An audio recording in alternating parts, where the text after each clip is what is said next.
दिल्ली की सर्दियों की एक रात जब लोग अपने घरों में चैन की नींद सो रहे थे, उसी दौरान एक व्यक्ति अपनी जिंदगी की आखिरी लड़ाई लड़ रहा था। ये कहानी है दिल्ली के बवाना में रहने वाले मनोज नाम के एक सीधे साधे इंसान की, जिसकी जिंदगी को कुछ ही मिनटों में कुछ लोगों ने बड़ी बेरहमी से छीन लिया। दिल्ली के बवाना में रहने वाला मनोज नाम का व्यक्ति, जो शादी पार्टियों में खाना बनाकर अपनी जिंदगी चला रहा था।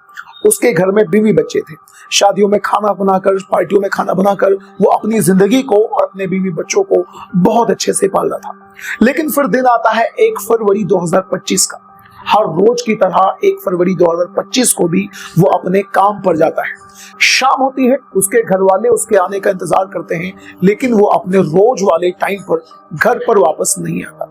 घर वालों को चिंता होती है, आजू बाजू के 2-4 लोगों से बातचीत भी करते हैं, लेकिन फिर भी उनका मनोज नहीं आता। वो पूरी रात इंतजार करते हैं और सोचते हैं कि हो सकता है कि सुबह को मनोज कहीं से आ जाएगा।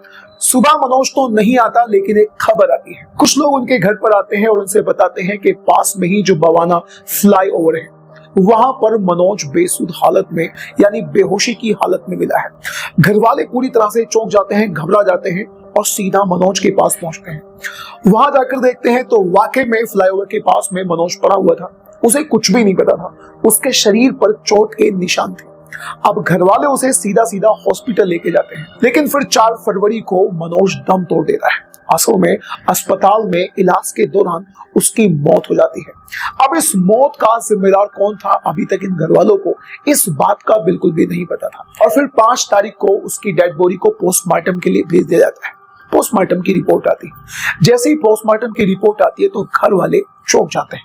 जिसने भी उस रिपोर्ट के बारे में सुना वो हैरत में पड़ जाता है कि आखिर मनोज के साथ में इतनी दरिंदगी कौन कर सकता है। असल में मनोज के शरीर पर मल्टीपल चोट के निशान थे।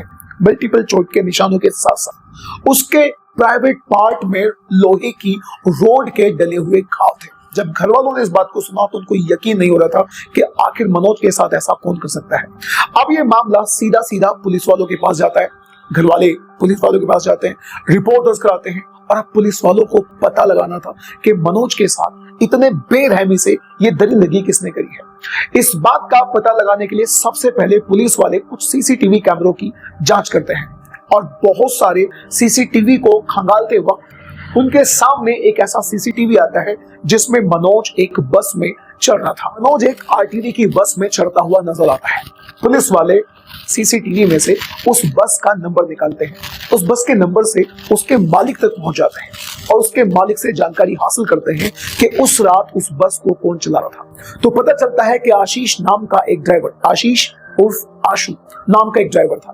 पुलिस वाले उसका कांटेक्ट नंबर लेते हैं, उसके कांटेक्ट नंबर को सर्विलांस पे लगाते हैं और कैसे भी करके उसकी लोकेशन पर पहुंच जाते हैं।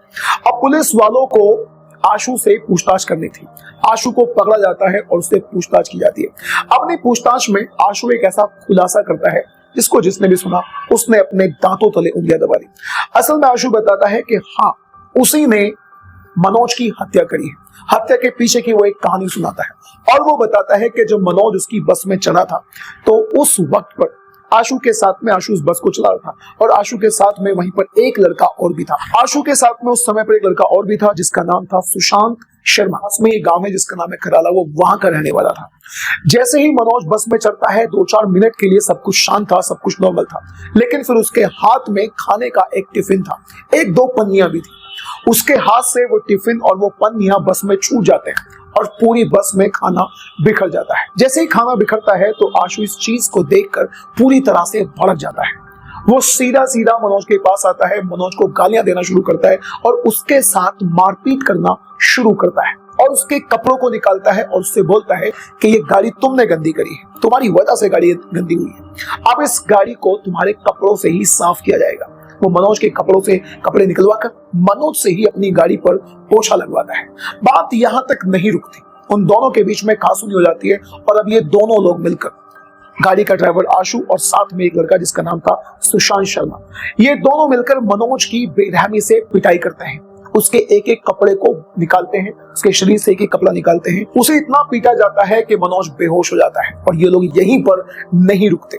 पास में ही पड़ी एक लोहे की छड़ी से, लोहे की रोड से उसके ऊपर वार किया जाता है। वो बेहोश हो जाता है और बाद में उसके एक एक कपड़े को निकालकर उसके प्राइवेट पार्ट में ये दोनों लोग मिलकर एक लोहे की रॉड डाल देते हैं। वो बेहोश हो गया था, बिल्कुल मरी हुई स्थिति में हो गया था। अपनी गाड़ी को तेज दौड़ाकर ये लोग उसकी लाश को बवाना फ्लाईओवर के पास फेंक कर चले जाते हैं और ऐसे चले जाते हैं जैसे इन्होंने अभी तक कुछ भी ना करा। दोस्तों, आशु ने पुलिस वालों को ये पूरी कहानी सुनाई। जब कहानी आशु ने सुनाई, आशु ने बताया कि उसने किस तरीके से मनोज को मारा, तो उसके चेहरे पर किसी भी तरह का कोई पछतावा नहीं था। एक इंसान की कीमत इतनी कम रह गई कि अगर वो किसी गाड़ी में खाना गिरा देता है तो उसके बदले में, इस छोटे से अपराध के बदले में उसे केवल मौत ही मिलती है, और वो भी जिल्लत भरी मौत। मनोज कोई बड़ा और अमीर इंसान नहीं था, कैसे भी करके सुबह शाम पार्टियों में जाकर खाना बनाकर अपना बच्चों का पेट पाल रहा था। लेकिन इन लोगों ने बड़ी बेरहमी से उसकी जिंदगी को छीन लिया और उसके बीवी बच्चों को बेसहारा छोड़ दिया। आप इस कहानी के बारे में, मनोज के बारे में, आशु के बारे में या फिर सुशांत के बारे में क्या कहना चाहते हैं? अपनी राय कमेंट बॉक्स में जरूर बताइएगा।